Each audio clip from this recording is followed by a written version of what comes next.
Hello friends, James Stephenson and Loki. Let me show you him actually eating his breakfast like he wouldn't do during the previous video when he was being watched.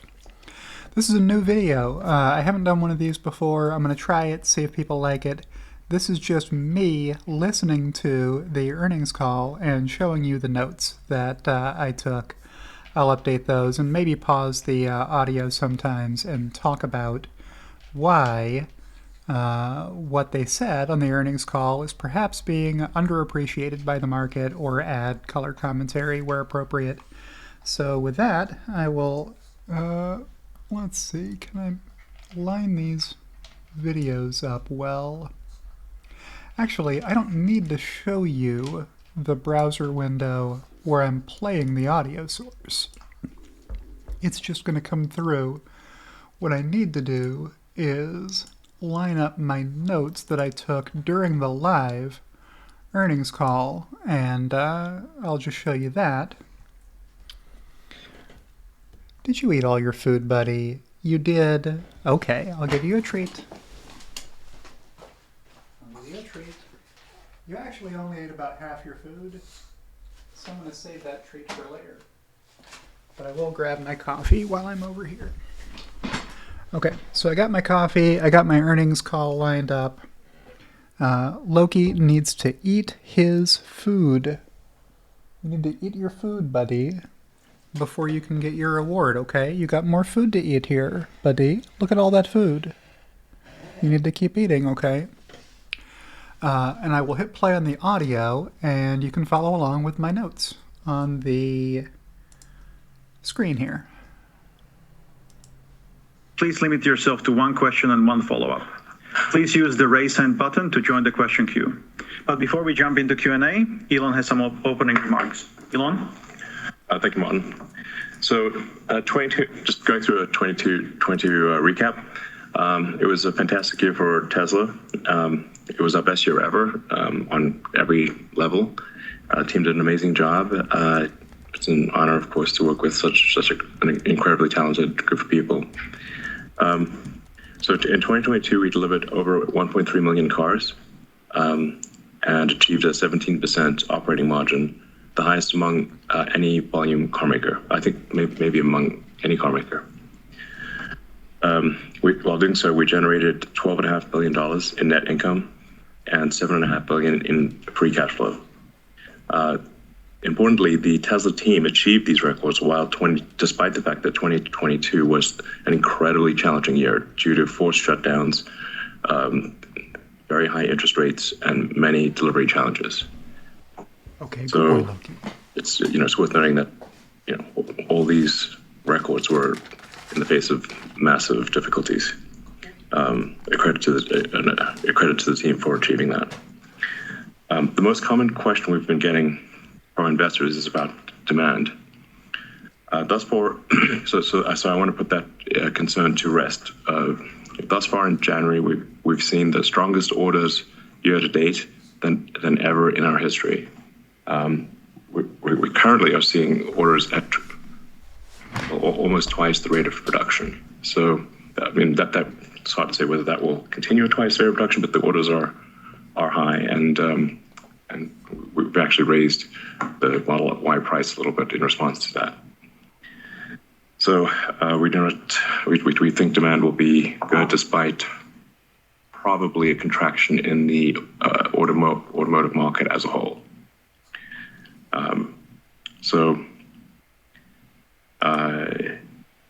Basically, price really matters.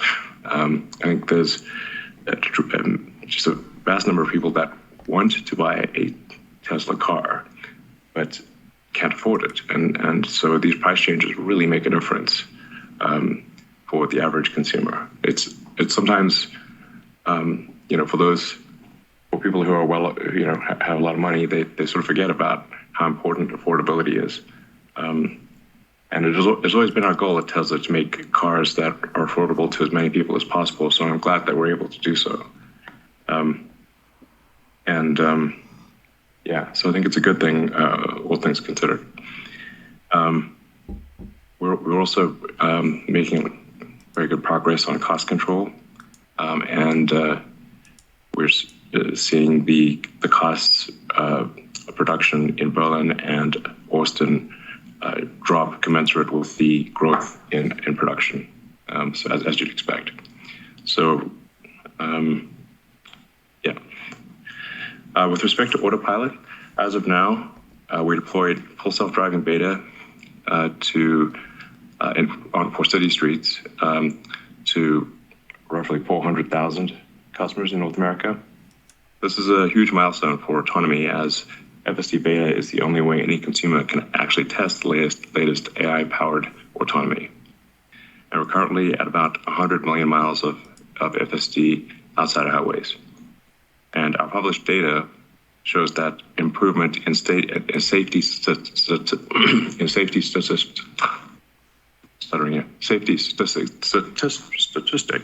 is very clear.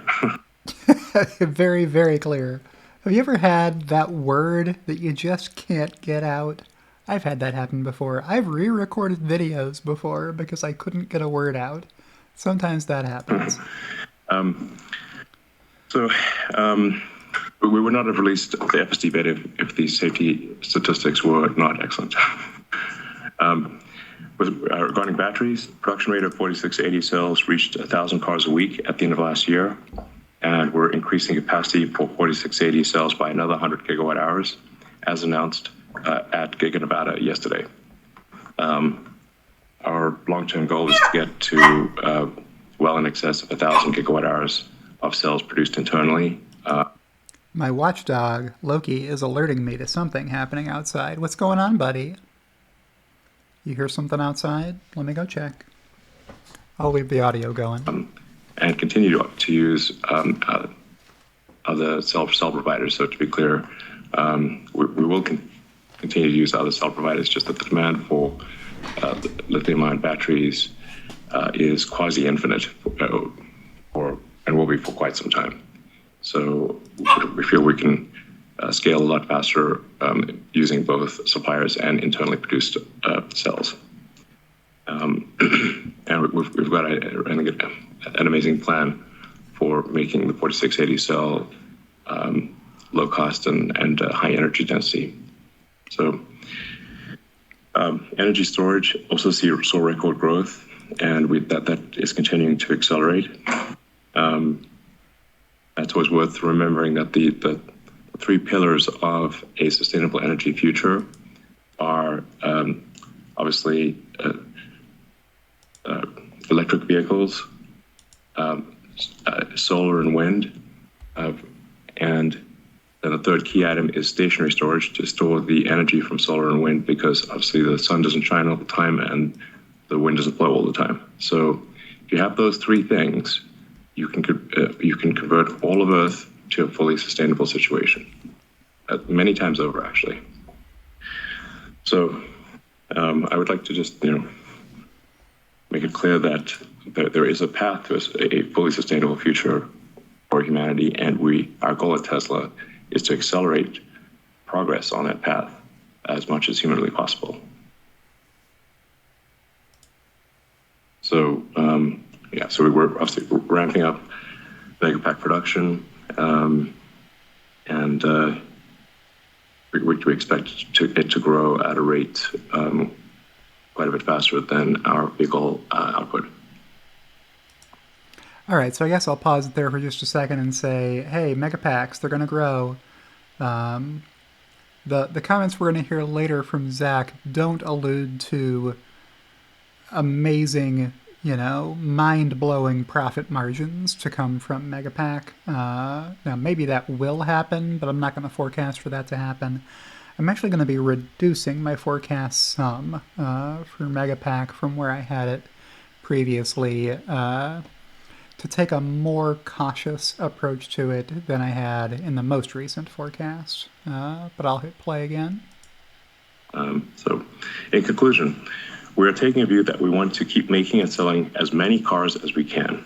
We believe we can keep pushing for strong volume growth while retaining the industry's best operating margins. As we mentioned many times before, we want to be the best manufacturer.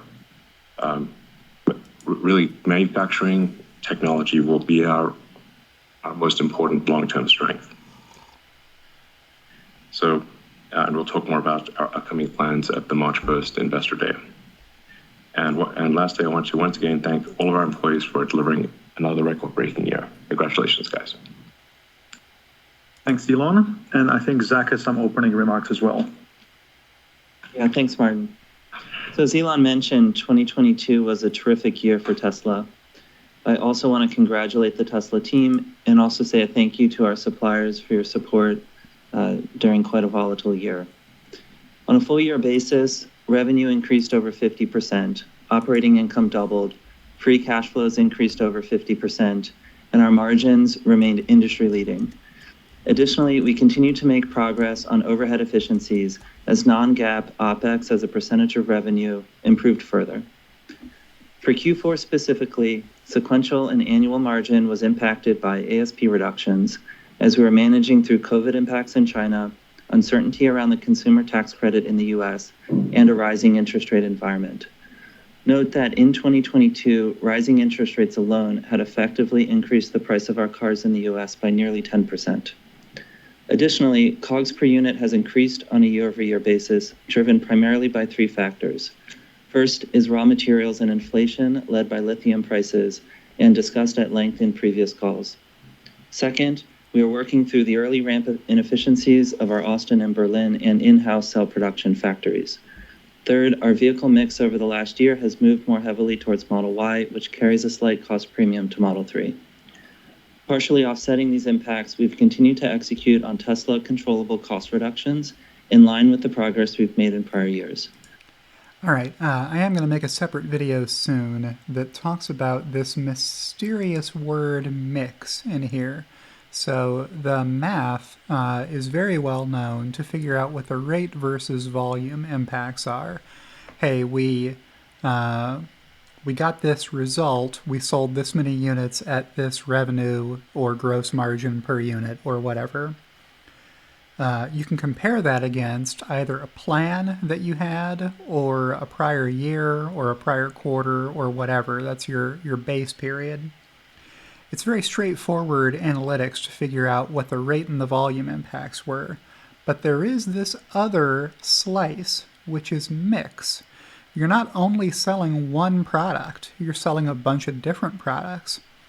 And as the distribution of your sales moves around between products, in this case, moving away from other vehicles and into Model Y units sold becoming a larger fraction of the pie, that has a mix impact on your margins and on your profitability. And what Zach was saying here is that the cost of goods sold per unit increased because Tesla was selling more Model Y, less Model 3.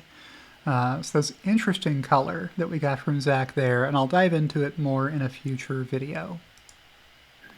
These improvements include our continued work to gradually move towards a regionally balanced build of vehicles. The energy business had its strongest year yet across all metrics, led by steady improvement in both retail and commercial storage. While much work remains to grow this business and improve cost, we believe we are on a good trajectory. As we look towards 2023, we're moving forward aggressively, leveraging our strength and cost. There are three key points I wanted to make here. First, on demand, as Elon mentioned, customer interest in our products remains high. Second, on cost reduction, we're holding steady on our plans to rapidly increase volume while improving overhead efficiency, which is the most effective method to retain strength in our operating margins. In particular, we're accelerating improvements in our new factories in Austin, Berlin, and in-house cells, where inefficiencies are the highest. But we are attacking every other area of cost and unwinding cost increases created from multiple years of COVID-related instability. This includes logistics, expedites, accumulation of material buffers, part premiums, productivity, and overheads, as an example. As the world transitions from an inflationary to deflationary environment, we expect a strong partnership with our suppliers on this journey as well. In net, we've priced our products with a view towards a longer-term cost structure. Thus, there will be an impact on operating margin in the near term. However, we believe our margins will remain healthy and industry-leading over the course of the year.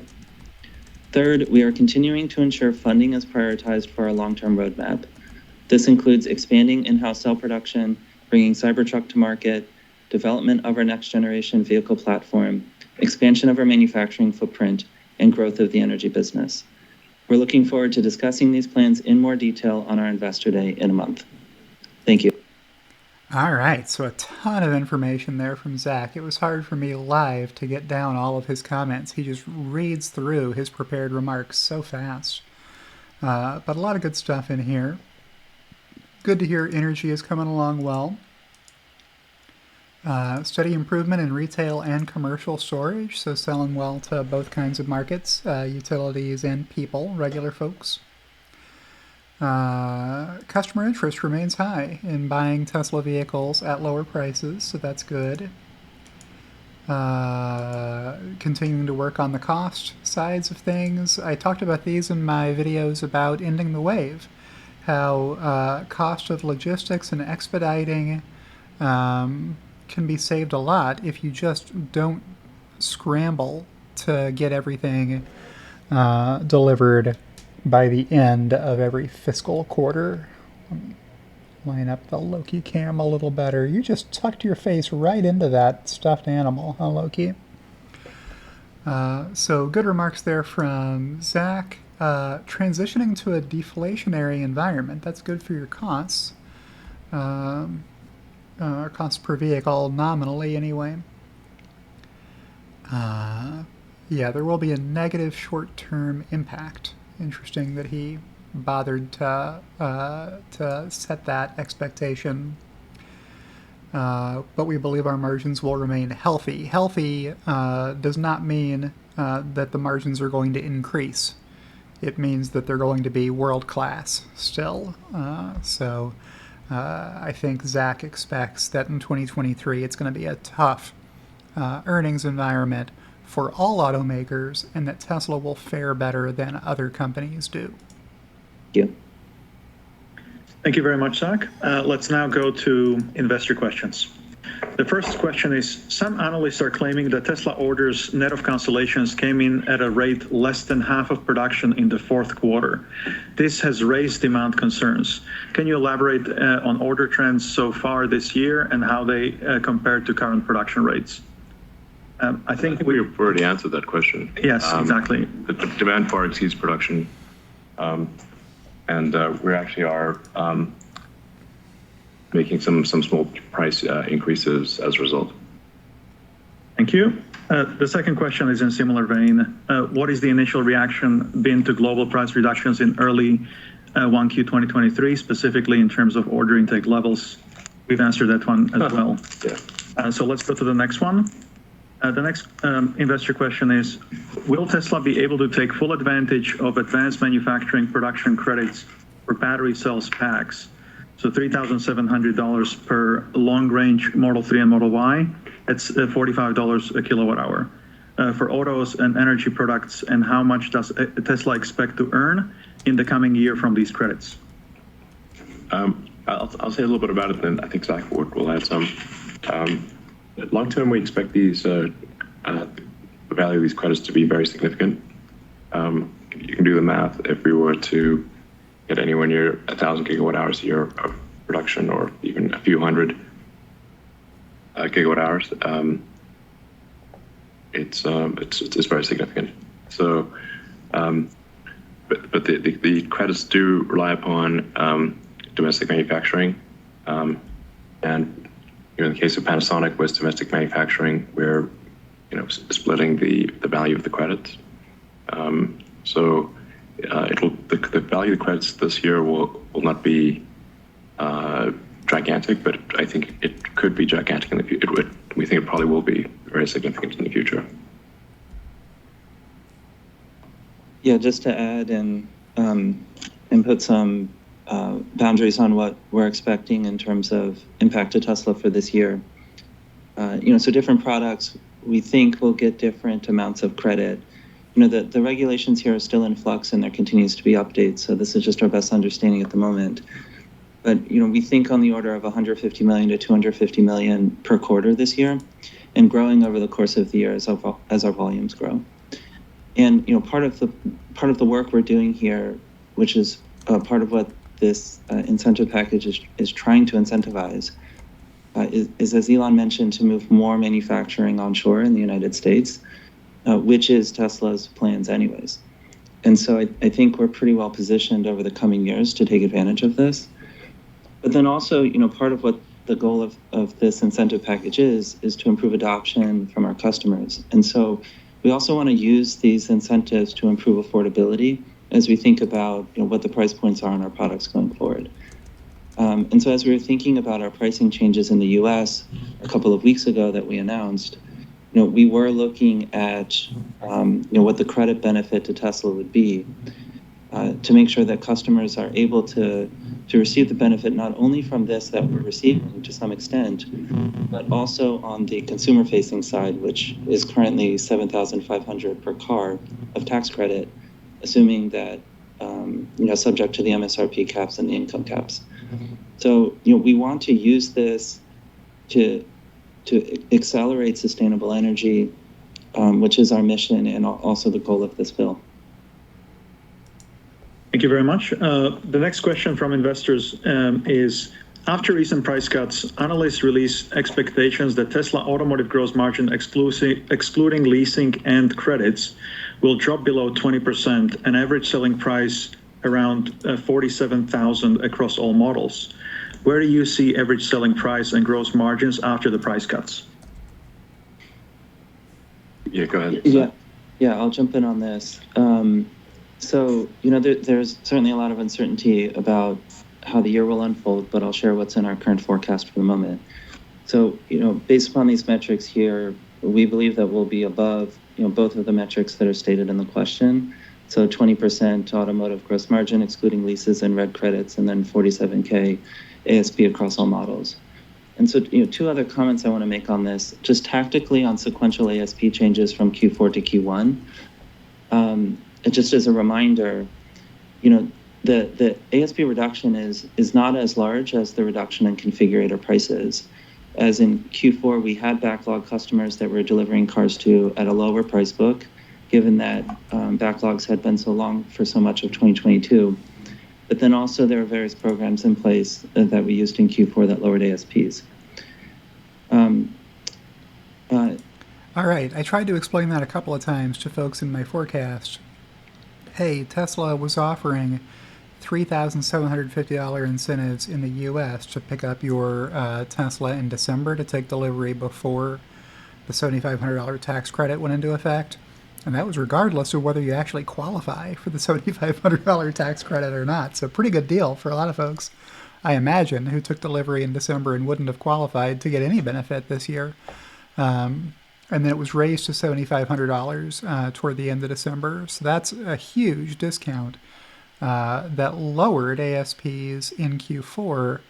And the prices people were paying in Q4 on average were less than the amount that Tesla had raised the price to try to get through all of the backlog before they reduce the prices. That's how you want to do that. You want to raise prices so that you can chew through the entire backlog, fulfill all the orders you had to people who ordered at whatever price, along the way before you got to that highest price that you ended with. And so the amount of the ASP hit is less than the difference between whatever that highest price was and whatever the new price is now, because the effective rate people were paying, or the effective base price was less than you might assume that it was, just looking at what the most recent price had been before the cuts. I'll hit play again. Well, the second comment I wanted to make here is that, as a management team here, we're most focused on what our operating margin is. And so, as other areas of the business become more important, particularly the energy business, which is growing faster than the vehicle business, and as we're heavily focused on operating leverage here, improving efficiency of our overheads, we think the right metric for us to be focused on is operating margin. And so I wanted to make sure that I shared that with the investor community as well, because that is what we're primarily managing to now. All right, I guess I'll pause it there and bring up the investor letter and find operating margin for you. And look at that. Let's drag this other window over, drop it in place here, drag this down while it loads up. Now, why is this not loading up? This makes for a pretty poor video. Okay. Come on, browser, cooperate with me. Income from operations, right here. So you've got the dollars shown here. What Zach is talking about is not just growing these amounts over time. Let me zoom out a little bit so it'll all fit on the same page, which you can see these amounts are going up, but also improving the ratio between the income from operations and the total revenue line, right? So that's gotta be one of the lines. It's probably here and I'm not looking at it, but a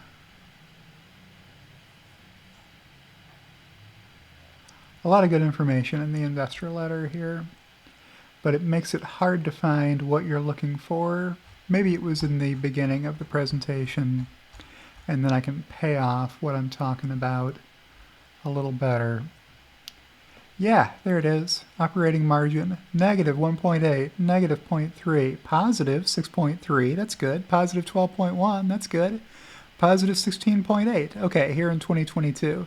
So Zach's saying, let's keep working at this number, the operating margin number, after including all of our businesses, not just automotive, after including our operating expenses, our SG&A, our research and development, etc. How much profit is there left over after paying for all of that?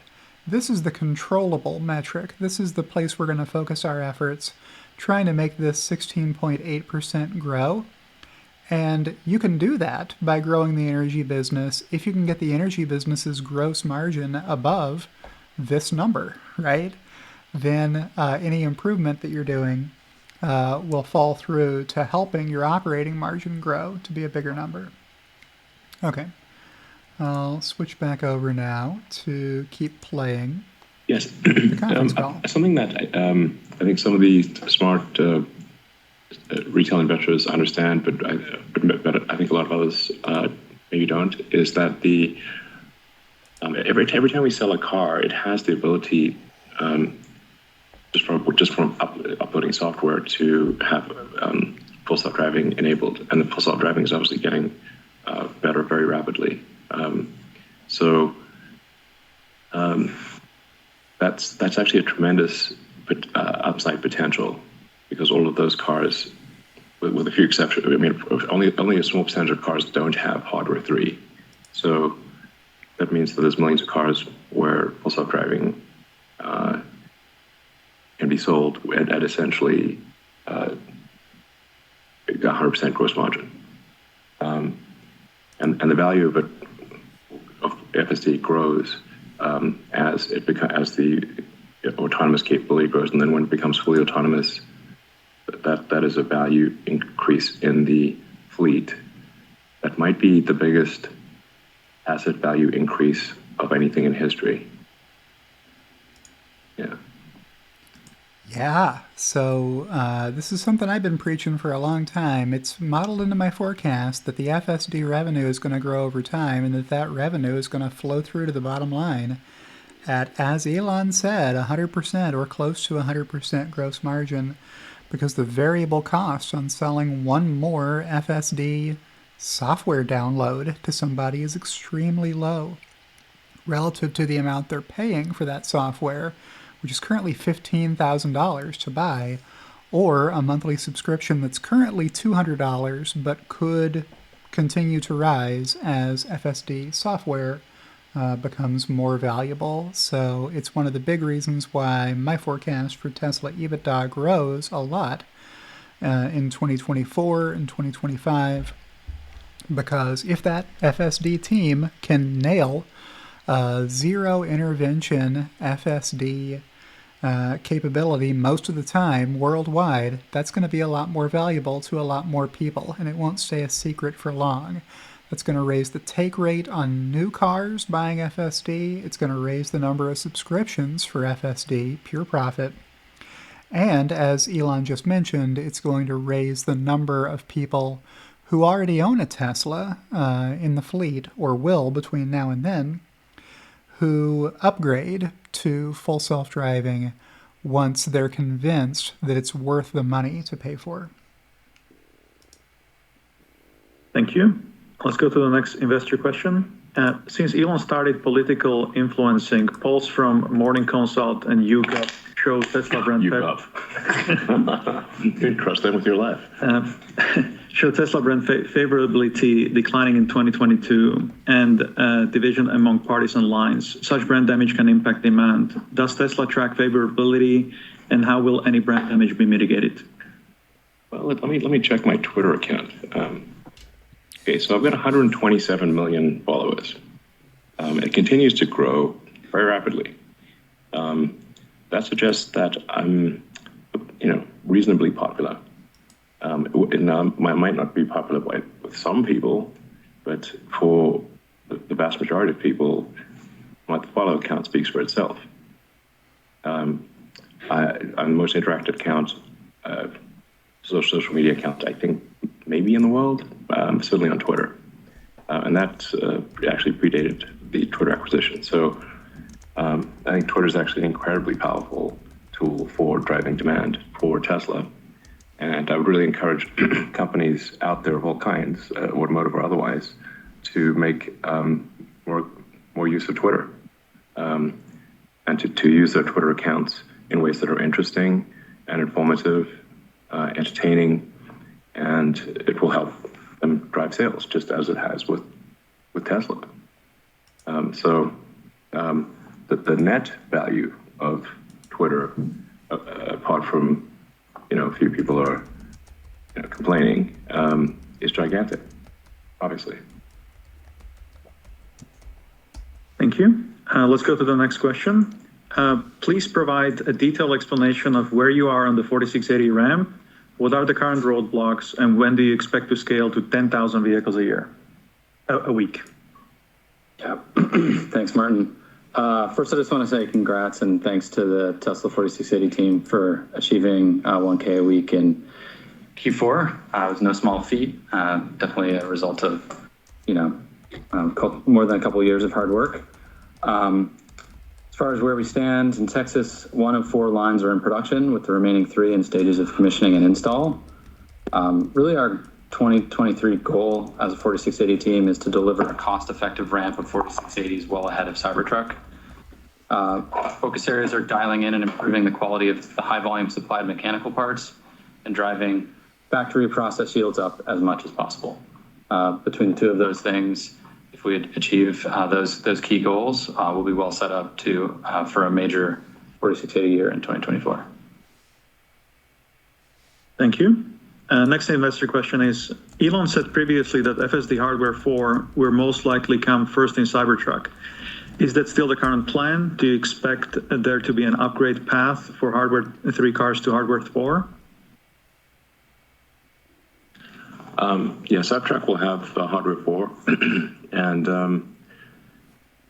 typically, for 2023, Cybertruck will not be, a significant contributor to the bottom line, but it will be in next year. So it's an incredible product. I can't wait to drive it personally. It will be the car that I drive every day. Actually, I'm wearing the T-shirt with the smashed glass.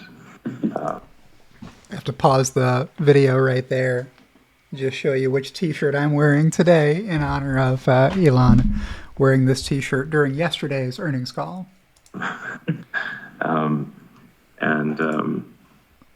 It's just one of those products that only comes along once in a while, and it's really special. So,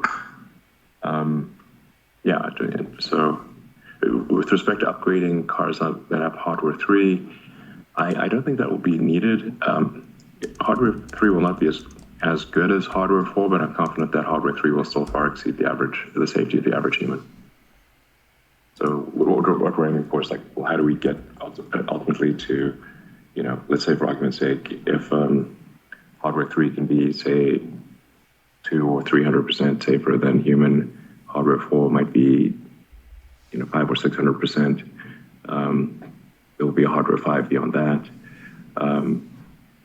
But what really matters is are we improving the average safety on the road? But it is the cost and difficulty of retrofitting hardware 3 with hardware 4 is quite significant. So it would not be, I think, economically feasible to do so. Thank you. The next question is for Zach.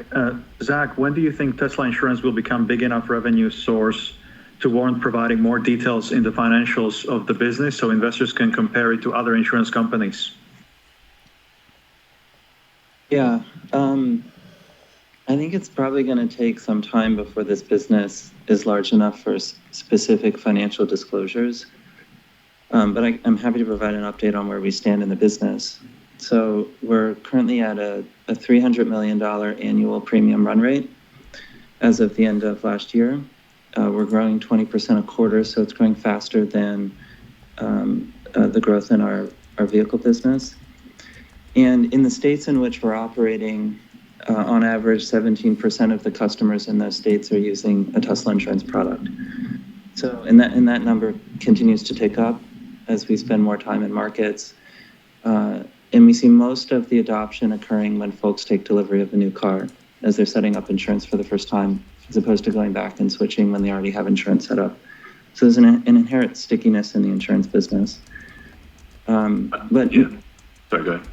No, I was just going to say, just as a broader reminder on kind of the motivation for starting this business, it was to improve, and still is, to improve the total cost of ownership of our cars, given that we're seeing high premiums of insurance from third-party companies. And that remains our priority here. We'll obviously run this as a healthy business, but we want to make sure we keep our costs low and insurance stays affordable to our customers. Yeah, and so there are two really important side benefits for Tesla insurance that are worth mentioning, one of which Zach alluded to, which is that just by Tesla offering insurance for our cars at a competitive rate, that makes the other car insurance companies offer better rates for Teslas. So it has a bigger effect than you'd think, because it improves total cost of ownership or insurance costs even when they don't use Tesla insurance, because now the Geicos of the world have to compete with Tesla and cannot charge outrageous insurance for Teslas. So it's great. So it has an amplified effect, very important. Then it is also giving us a good feedback loop into minimizing the cost of repair of Teslas for all Teslas worldwide.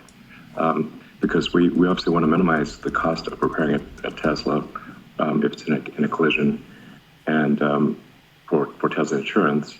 And previously we didn't actually have good insight into that, because the other insurance companies would cover the cost, and actually the costs in some cases were unreasonably high.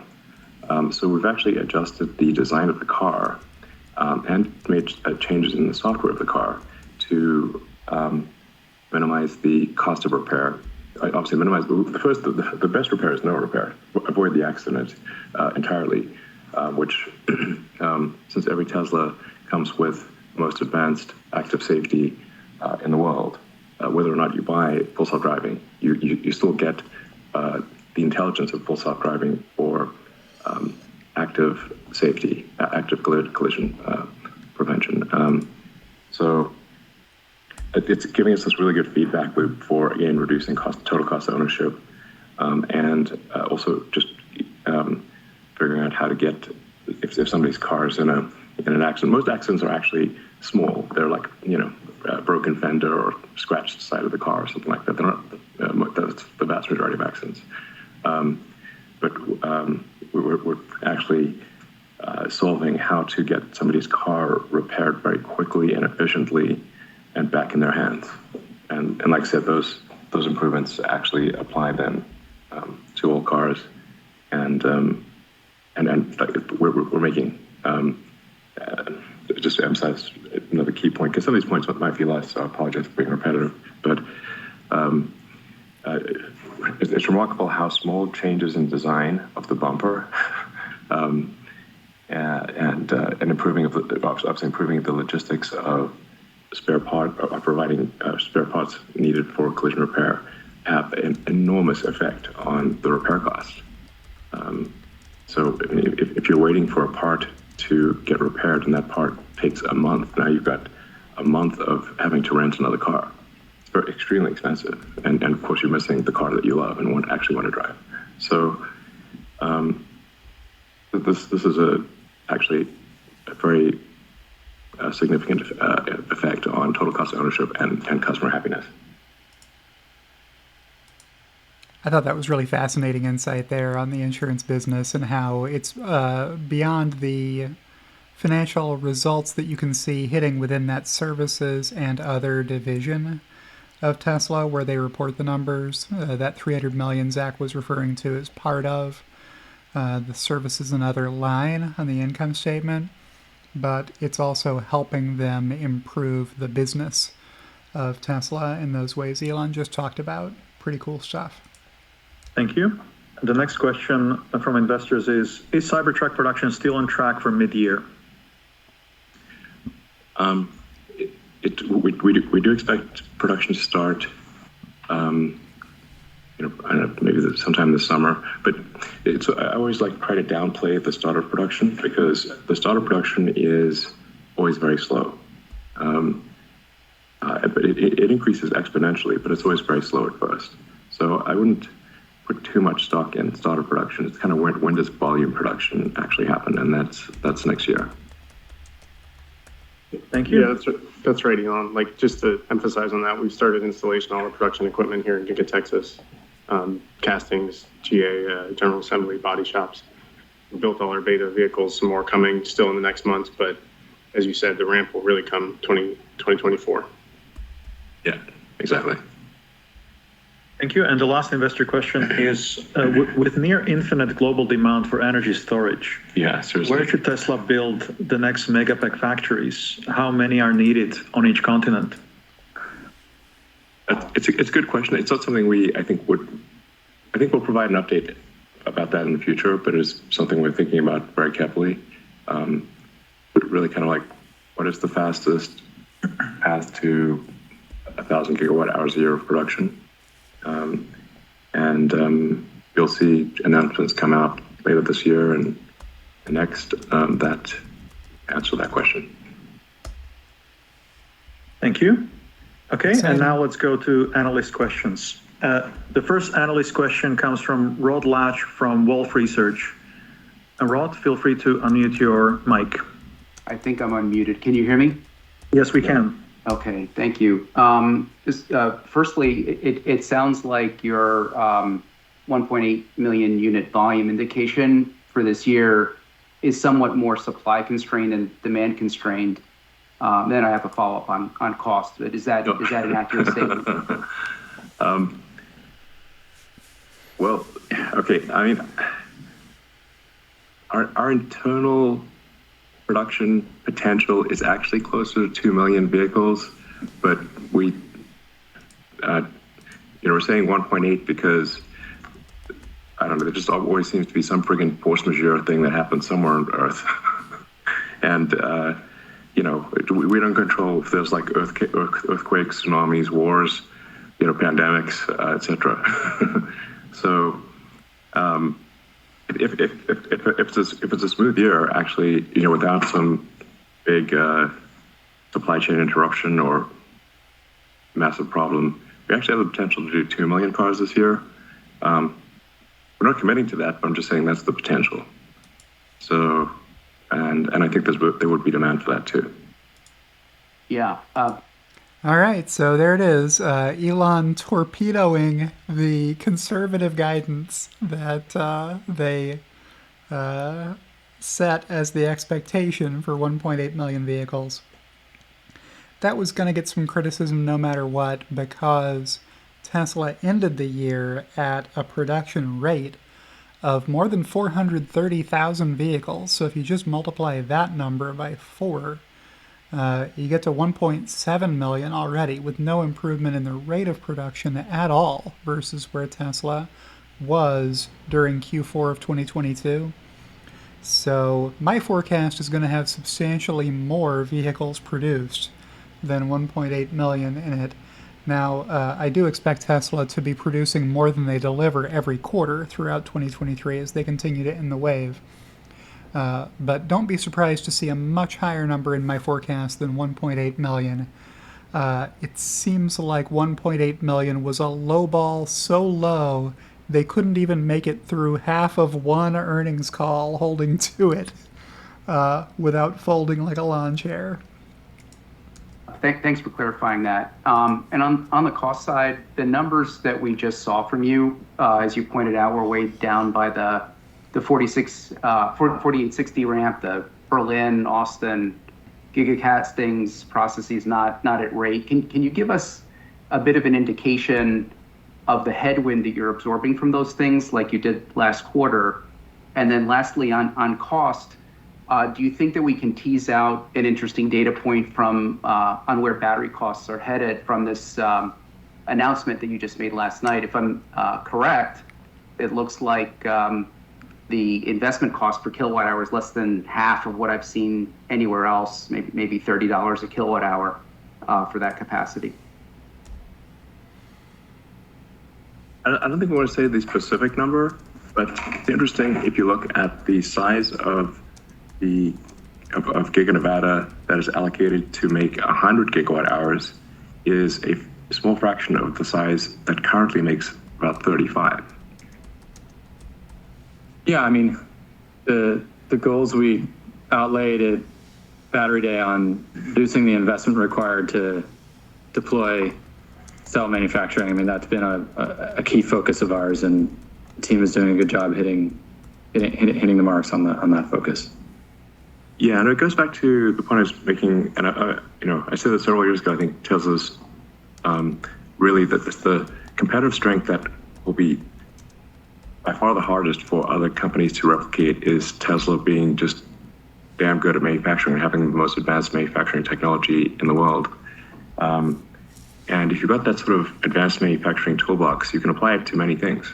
And we're applying it now to battery cells. I should also say that we have other products in development. We're not going to announce them, obviously, but they're very exciting.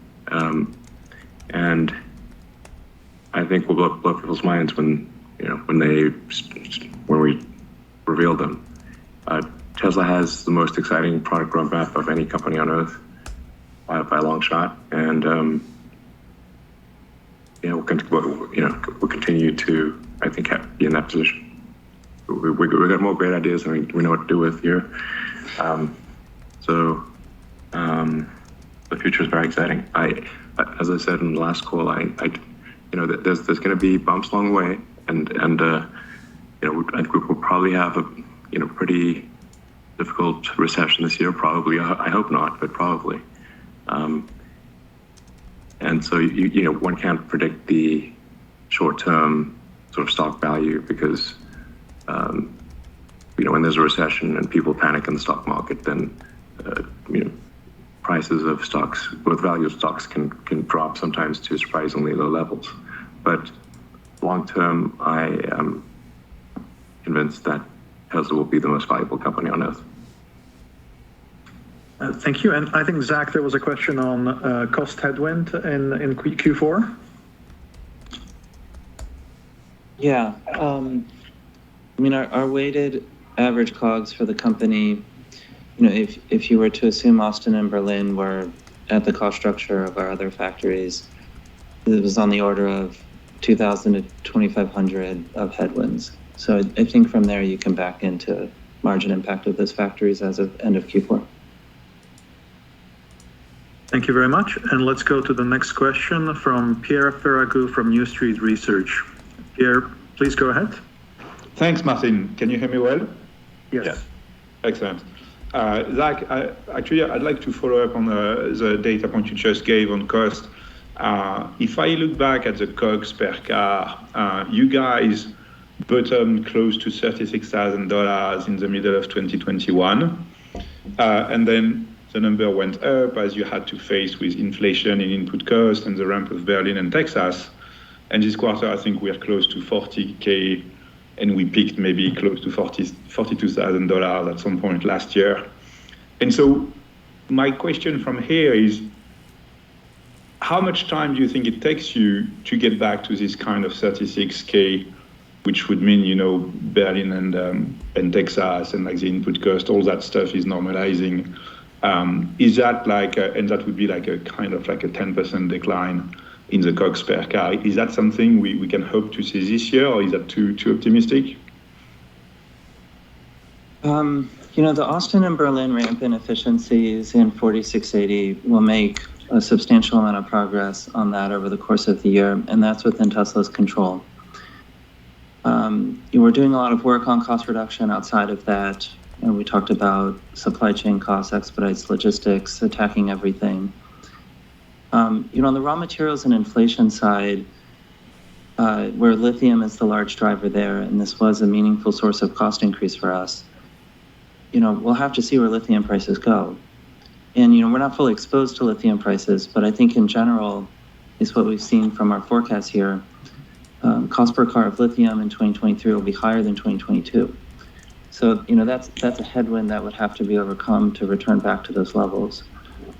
So I don't think we'll get there this year, but I think we'll make progress. And we'll continue to find ways to offset these raw material costs that we don't have control over. And is there anything on that? Yeah, like on the non-cells raw material, we begin to capture, you know, benefits of indexes tapering off. But due to the length of various supply chains, it does take time before this is reflected in our financials. And while aluminum is down like 20% year over year, steel is about 30% down year over year. The global non-cells raw materials market continues to be influenced by geopolitical situations in Europe, high production costs due to labor cost increases and energy spikes, and disruptions due to natural disasters like typhoon in Korea 4 months ago, pandemic lockdowns. So we believe that meaningful price corrections will ultimately come, but it remains uncertain exactly when. In the meantime, we continue to redesign supply chain to make it more efficient and work with our supplier partners to find more efficiencies, streamline logistics and transportation to reduce costs. Excellent, thank you. And I have a quick... Sorry, Drew wanted to say something? I was just going to say, we're also, you know, our fleet is starting to mature, the 3Y fleet, and we're gathering a lot of data out of that fleet to understand how we can sort of bring some margin that we didn't know we had out of the product. So over the course of 2023 on the powertrain side, we're actually going to go after sort of some materials where we're paying for more performance than we need, or we have more content than we need without impacting reliability at all. And you know, that will actually add up to a pretty significant cost reduction on the powertrain side over the course of 2023. So we're not just sort of relying on supply, we're also doing design actions to bring cost out. Yeah, and my guess is if there is if the recession is a serious one, and I think it probably will be, but I hope it isn't. Then that would lead to meaningful decreases in almost all of our input costs. So I would expect to see deflation in our input costs most likely, which would then lead to better margins. I'm just guessing here. So this is, but that would be my guess. Excellent. Thank you so much. So as a quick follow-up, Elon, I was thinking about like FSD, and when you look at like the situation today compared to a year ago, it's like the progress has been like amazing in the quality of the product, but also its rollout.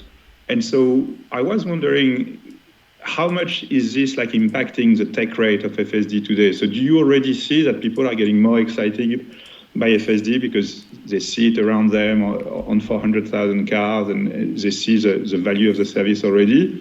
Or is that too early to really see like to expect like an uptick in the take rate? The trend is very strong towards use of FSD.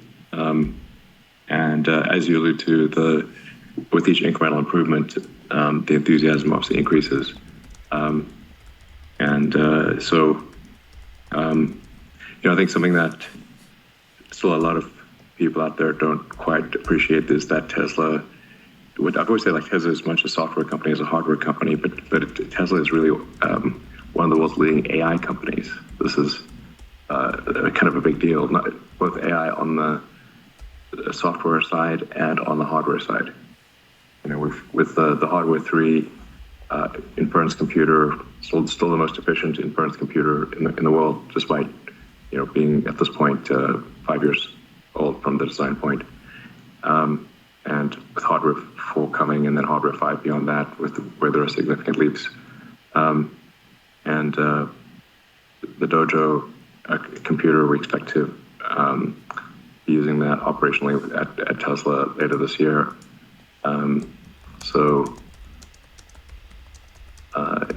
We're seeing just a lot of world-class AI talent join the company.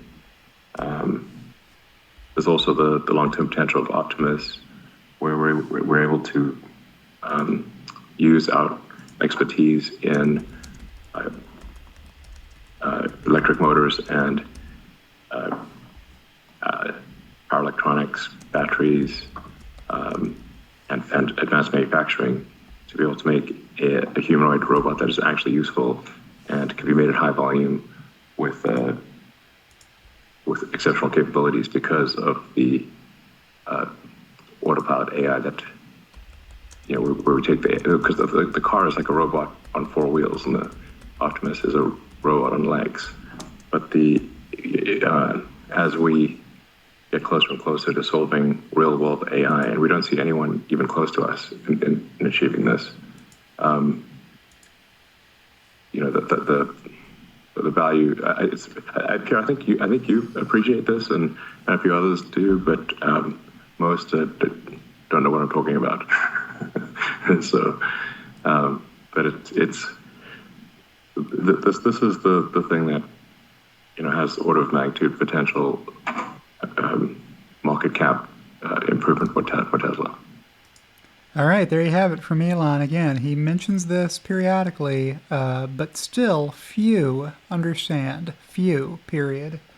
Tesla has an advantage other companies don't have, which is expertise in advanced manufacturing. The products Tesla makes are better than the products other companies make by a lot, and the people who made those products are continually iterating recursively to make better and better products together as a team, building on the strength of their diversity to create future, even better products that Tesla hasn't announced yet.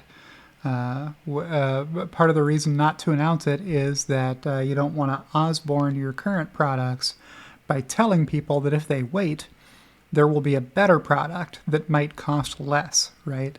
It's a bad idea. It's a bad strategy to do that because it can harm your current sales, possibly to the extent of putting your company in financial distress. So the smarter strategy is don't Osborne your current product line.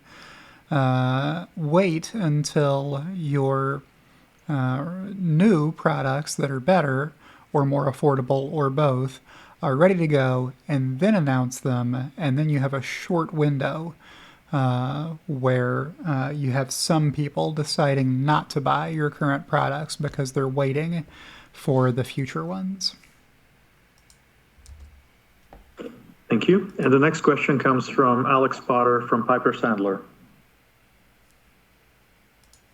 Can you hear me, guys? Yeah. Yes. Okay, great.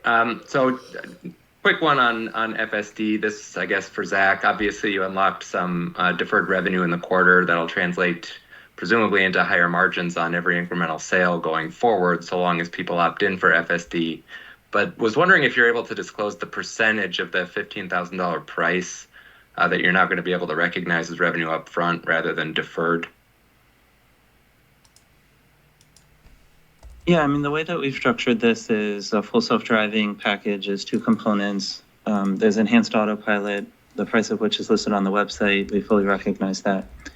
Then there's an incremental, which is for the additional features that Full Self-Driving offers. And we've released a portion of that.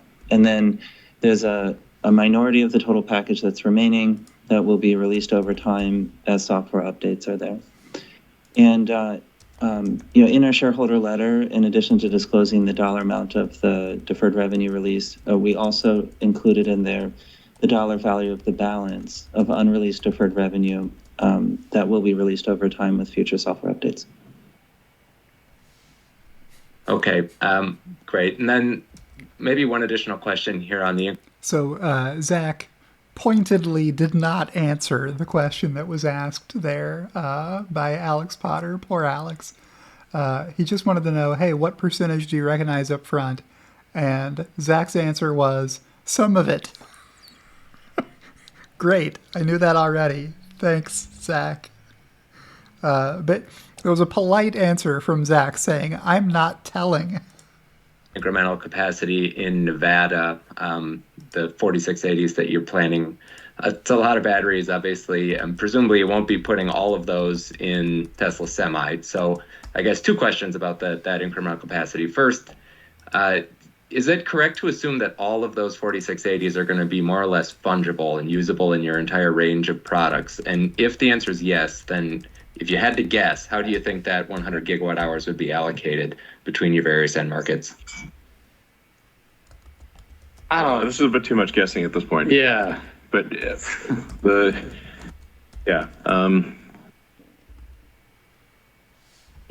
I mean, you're right. Not all of the 100 gigawatt hours are going to go into the semi trucks. That is correct. I mean, we can. Let's say, like I alluded to, a number of future products. Those future products would use the 4680. Thank you. And the next question comes from George from Canaccord Research. And that makes sense, right? We all saw Battery Day. We all know Tesla believes in the 4680 product. They've had several year ramp-up experience trying to get production and yield to acceptable rates. But it would make sense that Tesla is designing future products to use that 4680 cell form factor because they believe that it has so many advantages in terms of capital required to produce them, in terms of factory footprint size, in terms of cost per kilowatt hour, in terms of energy density.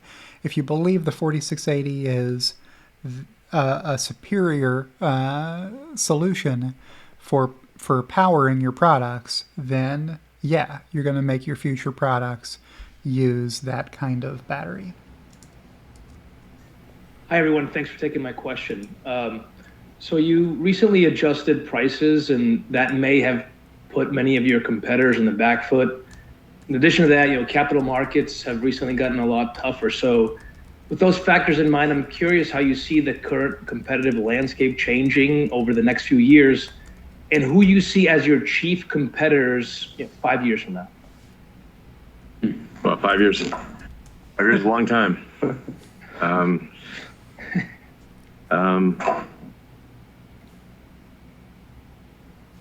I was with the Tesla Autopilot AI team until late last night, and we're just asking. I was just like, so who do we think is close to Tesla for a general solution for self-driving, and we still don't even know really who would even be a distant second. So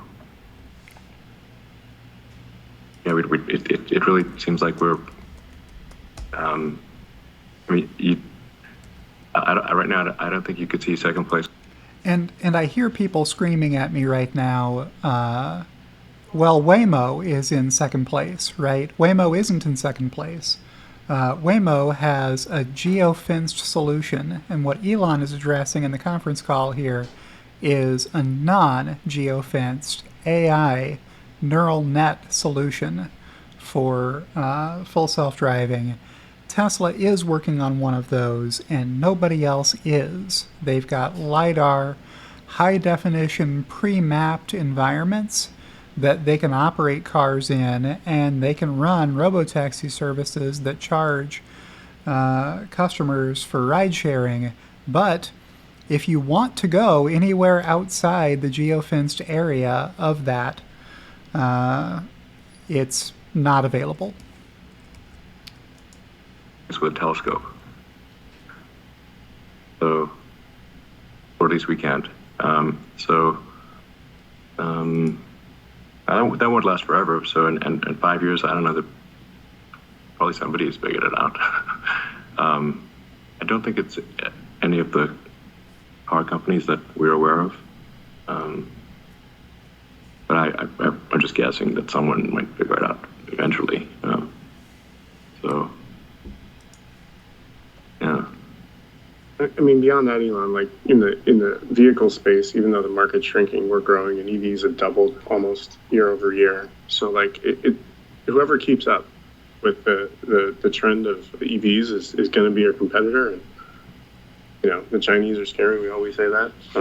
But like, you know, a lot of people always look at the EV market share, but we always look at it as how much of the total vehicle space do we have, and we're just going to keep growing in that space. There's 95% for us to go get. Yeah, and I don't want to say like I think we have a lot of respect for the car companies in China. They are the most competitive in the world. That is our experience, and the Chinese market is the most competitive. They work the hardest and they work the smartest. So a lot of respect for the China car companies that we're competing against. So if I were to guess, it would probably be some company out of China is the most likely, to be second, to Tesla. But we are the Tesla China team is winning in China. And I think we actually are able to attract the best talent in China. So hopefully that continues. So yeah, super fired up about the future, and yeah, it's going to be great. Just as a follow-up, the Inflation Reduction Act has created huge tax incentives for commercial vehicles. You mentioned an incredibly interesting product pipeline. Are there maybe some plans to accelerate commercial vehicle form factors outside of the Tesla Semi to help accelerate EV adoption? Well, I was basically saying that, yes, but I'm not going to give you details because this is nice try. Yeah, of course. So, we have to always look at like what is the limiting factor for new vehicles, because if for the longest time we've been constrained on total cell, lithium-ion production output, and so people say like, why not bring this other car to market or that other car to market? Well, it doesn't really help if all you're doing is shuffling around the batteries from one car to another. In fact, it hurts because you add complexity, but you don't add incremental volume. So it's sort of pointless. In fact, counterproductive to add model complexity without solving the availability of lithium-ion batteries. So as we get we want a new product introduction to match where the cells are available for that new product to use those cells without cannibalizing the cells of the other cars. That's the actual limiting factor for new models, not anything else really. Thank you. Let's go to the next question. The next question comes from William Stein from Truist. Great. Thanks for taking my question. Elon, you started to answer this earlier, but I like to ask this question about the AI elements of your business and ask if you could comment on progress around Dojo and Optimus and your anticipation for the likelihood, for example, for the company to disconnect the GPU cluster in favor of Dojo and to have some market achievement in Optimus. Yeah, I mean, obviously, since we're still at the early stages, there are big error bars in any predictions. It's like easy to predict the long term, but hard to predict the time in between now and then. But we think Dojo will be competitive with the NVIDIA H1 at the end of this year, and then hopefully surpass it next year.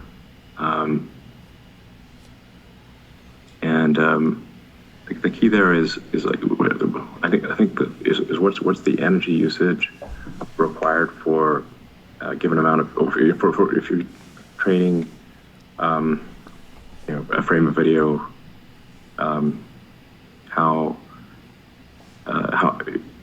what's the energy cost required to do that training, and we think probably we said this already actually at AI Day 2, so it's not new information, but we do see potential for an order of magnitude improvement relative to GPU, what GPUs can do for Dojo, which is obviously very specialized for AI training. It's hyper specialized for AI training. So wouldn't be great for other things, but it should be extremely good for AI training. So just like if you do an ASIC for something, it's going to be better than a CPU.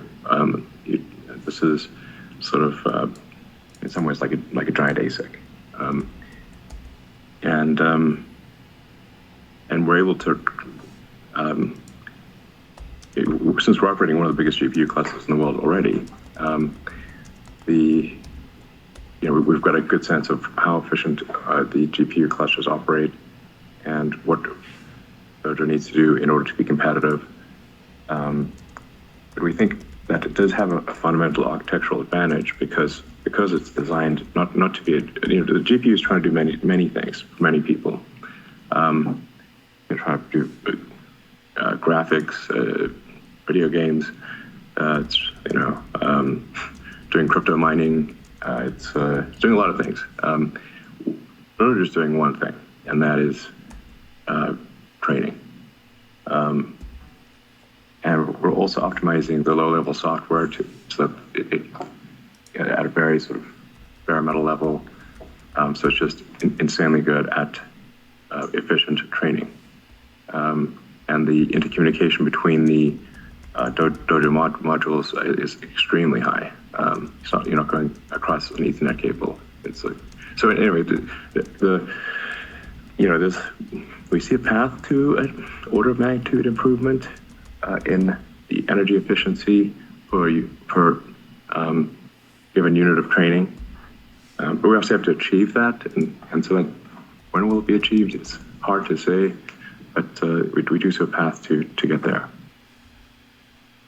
And then also in inference, like once you've got something trained, well, if you want to have a product,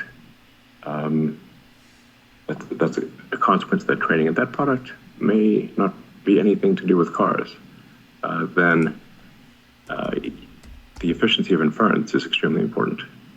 And we also have by far the most efficient inference computer with the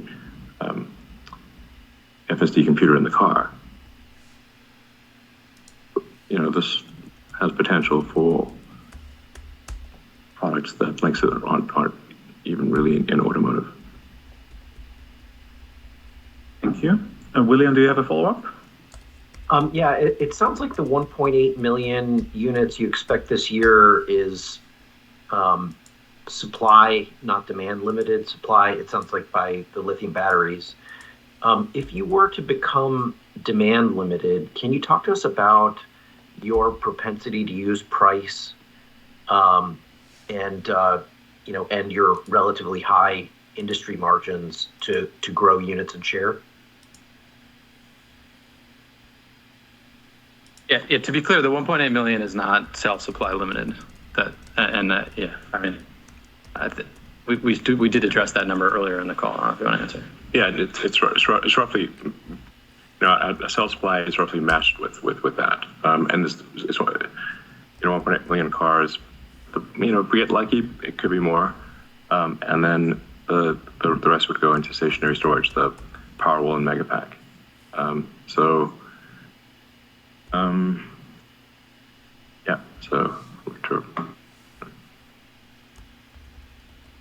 Okay, let's have the final question from Adam Jonas.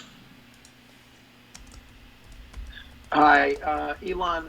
First question is it time for Tesla to significantly expand the captive FinCo? I mean, you only have like $4.5 billion of these receivables. It's basically nothing compared to other big auto companies. Then I have a follow-up. Zach, maybe it's best to answer that. Yeah.